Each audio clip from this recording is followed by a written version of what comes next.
please remember to leave a like, a comment, share the video about, and if you haven't already, subscribe. Thank you.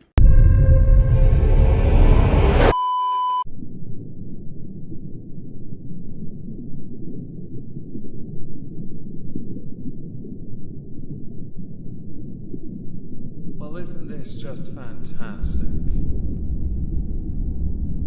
Captain's log, supplemental. Some of our inmates think that they can bribe the wardens that keep them safe. When this happens, we like to punish the inmate by requisitioning all of their money in singles and then keister snatching it in their ass. We then do a random search of their ISO cube, and because they've got singles in their ass, they get into even more trouble. Hello everyone, welcome to the Halls of Injustice. Today we welcome inmates number something I can't remember, 18 blah blah 3, 183 I remembered, to the ISO cubes. His name is Bernie Ecclestone. Bernie Ecclestone is a very old man who has committed obvious crimes over his many years of life, but only recently has he been snagged, nabbed and charged, sentenced for it. Although one could argue, based on what we will learn, this does come with a form of preferential treatment to an extent. So what I'm going to do is tell you a bit about Bernie Ecclestone, and I say a bit. I can't go through everything. The man is 92 and it would take far too long to tell you everything you need to know, so I will try and reduce it down to the more important parts. The crime he has committed, instead of focusing on allegations of other crimes, and the sentence of Bernie Ecclestone. This one's tricky because I'm sure many will say, oh, but you left this out, oh, but you left all of this out. Yes, because I'm only going to focus on the part where he was found guilty. Okay, and his history is fascinating, truly fascinating, because he's been in the public eye for so long, and he is a very old cantankerous git, but he was that 50 years ago, he's still it now. It makes for rather amusing commentary. He's also the tallest hobbit in all the Shire. So I'm going to tell you now a bit about Bernie Ecclestone, aka inmates number 183, before we move on to the obvious crime and sentence. Bernie Ecclestone was born in 1930 in Suffolk. So if you think about Suffolk in the United Kingdom, technically he was born in 1905. If you got the joke, congratulations. When World War II began, his family lived in southeast London, Bexley Heath. They did not evacuate. He had, Bernie Ecclestone, actually taken up Grand Prix racing briefly. He had 2 races. He didn't qualify for either. First entry was the Monaco Grand Prix in '58, and his last, the British Grand Prix, also in 1958. As far as his career goes, he started business trading in spare parts for motorcycles and then formed the Compton and Ecclestone motorcycle dealership with Fred Compton. He retired from racing following a number of accidents at Brands Hatch, and so he focused on business interests. These business interests would include property and owning a racing team. Before he had attempted to try and be a racing driver in the Formula 1 World Championship, he actually managed Stuart Lewis Evans and purchased 2 chassis from the disbanded Connaught Formula 1 team.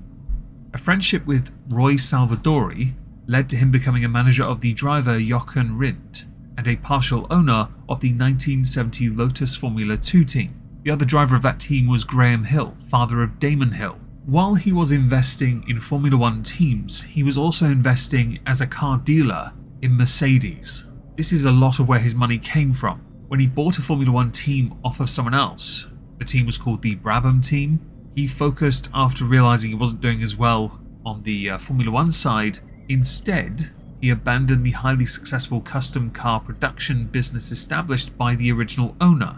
He believed that by focusing his attention on the team, he would be more successful. He eventually sold the team in 1988 for $5 million, after paying initially $120,000 for it. In 1974, with Frank Williams, Colin Chapman, Teddy Mayer, Ken Tyrrell and Max Mosley, he formed the Formula 1 Constructors Association. This started him off on the path to essentially ruling Formula 1, a position he held on to as the chief essentially until 2017, following the business Formula 1 Group's takeover by Liberty Media in 2016. Before that had happened, there were a number of controversies.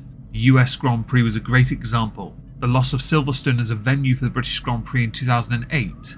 Rather amusingly, in 1999 he had a triple coronary bypass, He reduced, when this had happened, his share in SLEC Holdings, which is the owner of various F1 managing firms, to 25%. Despite that, though, he managed to retain complete control of the companies and take phenomenal ownership of the revenue generating. He has also put in offers to buy Saab Automobile Company. He also had bought Queen's Park Rangers in 2007 with one of the most corrupt directors of a respective Formula One team in the form of Flavio Briatore. In 2010, he actually ended up buying the majority of the shares from Flavio Briatore, owning 62% of the company, but in 2011 sold their shareholding to Tony Fernandez. Rather amusingly, people believed that Ecclestone had been involved in the Great Train Robbery of 1963. Yeah, not a joke. In 1997, when the Labour Party, then in charge, had pledged to ban tobacco advertising in its manifesto, Bernie had gone over Tessa Jowell's head straight to Tony Blair with Max Mosley because, at that time, cigarette companies, tobacco companies, were very heavily promoted in Formula One. They were also very big donors to the Labour Party. It was later discovered when Blair left office that when he had originally said that Formula One was exempt from tobacco sponsorships, and it was taken 2 weeks later, actually the decision was made at the time of the meeting. Optics, everyone. Amusing stuff. Over the years, he has been accused of tax avoidance to the tune of £1.2 billion through legal tax avoidance schemes. HMRC, HM Revenue and Customs tax people, agreed to conclude the matter in 2008 with a payment of £10 million. I see we're really trying to hit Bernie hard with this, although it was legal at that point. I'm going to avoid the obvious remarks about Hitler because he said some things about that, and Max Mosley, not going to get involved. He's been accused of bribery a number of times, and much of that comes from Germany, and he has looked down a bit on Lewis Hamilton because of the events surrounding George Floyd and the take a knee gesture. Now this is more than enough because I want to focus on what he was charged with, and that is tax fraud in July of 2022, which takes us to present. So let us now discuss the one crime that we want to talk about today of inmates number 183, aka Bernie Ecclestone. The case concerning Bernie Ecclestone actually covers a period of 18 years. This would include interests, civil penalties. A meeting had taken place between Bernie Ecclestone and HMRC officers in July of 2015. At that time, he declared to those officers that he only had one trust, which was established on behalf of his daughters. He also told HMRC that he was not the settler nor beneficiary of any trust in or outside of the United Kingdom. HMRC didn't believe him though, because why would they? So they started to investigate. Bernie Ecclestone's name doesn't carry as much weight when it comes to telling the truth. Understandably so, he's been accused of bribery and tax avoidance by many different places for years.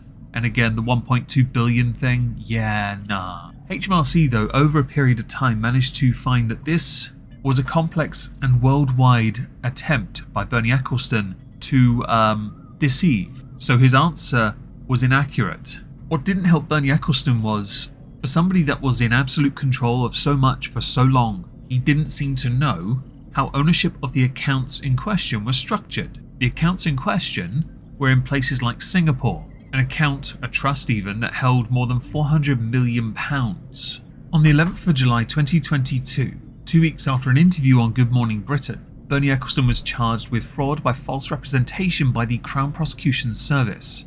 The trial for this got pushed back on a number of occasions. For example, a first hearing was scheduled for the 22nd of August 2022. The trial date was January 2023 and then pushed back to November 2023. Bernie Ecclestone had pled not guilty to the charge of fraud by false representation. What didn't help Bernie in this was that, for someone like Bernie, he was spending a lot of money on legal advice. He's a billionaire, but he knows he's dragging this out, and as he's getting older, he's in his 90s. This is not helping him in the slightest. HMRC had a pretty compelling case that he owed them hundreds of millions in tax. There is an argument that some of the earlier accusations of tax avoidance concerning £1.2 billion can't be included and shouldn't be included because he used at that time legal tax avoidance schemes. Many loopholes have since been shut. We'll just ignore the fact that the Conservative Party are currently seeking to create tax breaks for the highest earners in this country, which will fix so much. and make them totally appealing to the oikory, because it's a distraction from Bernie, okay? On Thursday the 12th of October, a month before he was meant to stand trial, Bernie Ecclestone appeared in court, Southwark Crown Court, where he, upon being asked to confirm his name, stood up and declared he was guilty when asked. The reason for this is because he had agreed a deal with HMRC so that he would plead guilty and, of course, be punished for it, but he'd agree to draw a line in the sand for this. His lawyer had said that Bernie bitterly regrets the events that led to this criminal trial. Prosecutor Richard Wright had said that Bernie had knowingly given an untrue or misleading answer to HMRC, and as of the 7th of July 2015, Bernie did not know the truth of the position, so was not able to give an answer to the question. Bernie Ecclestone was not entirely clear on how ownership of the accounts in question was structured. He therefore did not know whether it was liable for tax, interest or penalties in relation to amounts passing through the accounts.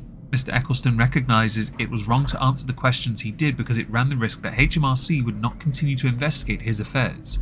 He now accepts that some tax is due in relation to these matters. So with this, we're now going to go straight to the sentence. It's not going to be a very long sentence. It's quite simple actually. In a civil settlement agreement, he will repay almost £653 million to HMRC, all of which will pay for the caviar they eat. It won't actually go anywhere of use. But also, he was sentenced to 17 months in jail, suspended for 2 years. Now, the reason for that is because he's 92 years old, and it was argued by his defense team that he is frail, his health is failing, he has a number of medical issues, and he is a low risk to the public, which is true. Fraud does carry a sentence, and this is quite an extensive one, and the financial hit is substantial, but there is still preferential treatment here regardless. I know this isn't the longest Halls of Injustice, and I could have made it a lot longer, because Bernie, there's a lot to him, but in truth, there's no real point, because the end of it is a lot simpler. So what I'm going to do now is tell you about Common Law UK Fraud Act 2006. Fraud by false representation, or false accounting, conspiracy to defraud, could carry anywhere between 6 and 8 years in custody, or 7 and 10 for the more maximums. Bernie got nowhere near that. And obviously someone that adheres to the law, considering the nature of this and how long it went on for, you can consider it, regardless of the mitigating factors, a very soft sentence in the prison side. The financial side's quite substantial. In fact, it's more than what was held in the trust in question. But the argument that reduces the sentence is a lesser culpability because of a lack of knowledge. So limited awareness or understanding of the extent of fraudulent activity. Whether that's true or not concerning Bernie, who knows at this point? The guy is a fossil, but he's a very smart fossil.